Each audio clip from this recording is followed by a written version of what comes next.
Steve Jobs, the dark side Apple never wanted you to see. Chapter 1. Rejected at birth. Before he became a legend, he was a child nobody wanted. Steve Jobs was born in 1955 in San Francisco. His mother, young and pressured, gave him up for adoption. That moment of rejection would echo throughout his life. He was taken in by Paul and Clara Jobs, a modest couple in Mountain View. They gave him love. But deep inside, Steve always carried a question. Why didn't my real parents want me? He would later say being adopted made him feel abandoned, even when surrounded by love. This pain would harden into ambition, a desire to prove he was not disposable. And that hunger, it never left him.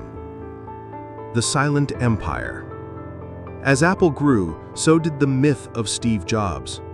But inside the company walls, reality was much colder. He was brilliant, yes, but also brutal. Employees feared his presence. He would walk into a room, point to someone's work, and say, "This is shit." He craved perfection. He demanded obedience. And if you failed, he'd tear you apart. Behind the iconic turtleneck and charisma was a man obsessed with control. He ignored data, dismissed experts, and made decisions based on gut instinct, often brilliant, sometimes disastrous. To many, he wasn't just a boss, he was a tyrant dressed as a visionary. The Denied Daughter. In 1978, a baby girl was born, Lisa Brennan Jobs. She was his first child, but he denied it. He refused to acknowledge her as his daughter, even as DNA proved it, even as he named a computer Lisa. Her mother, Chrisanne Brennan, struggled alone while Steve lived in comfort. He paid the bare minimum in child support and distanced himself emotionally. It wasn't until years later that he reconnected with Lisa. But the damage had been done. Imagine growing up knowing your father was one of the richest, most powerful men in the world, and he pretended you didn't exist. Betrayal in Silicon Valley. In 1985, Steve Jobs was forced out of Apple, the company he built. The board turned on him. His trusted CEO, John Sculley, voted against him. It was betrayal. Devastating. He walked out of Apple with nothing but an idea. He founded Next. He invested in Pixar. He started over.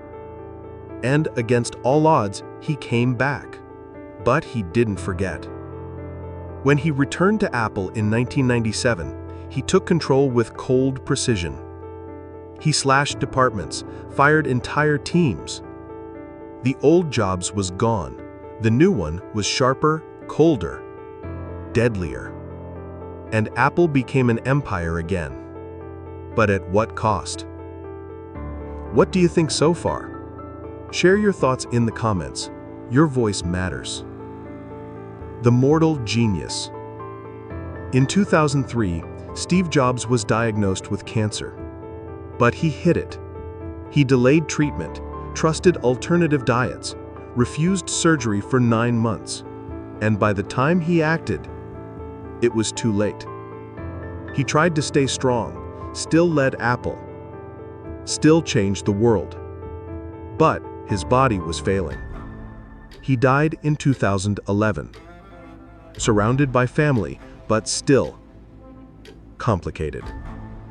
His final words, "Oh wow, oh wow, oh wow." Mysterious, unfinished, like the man himself.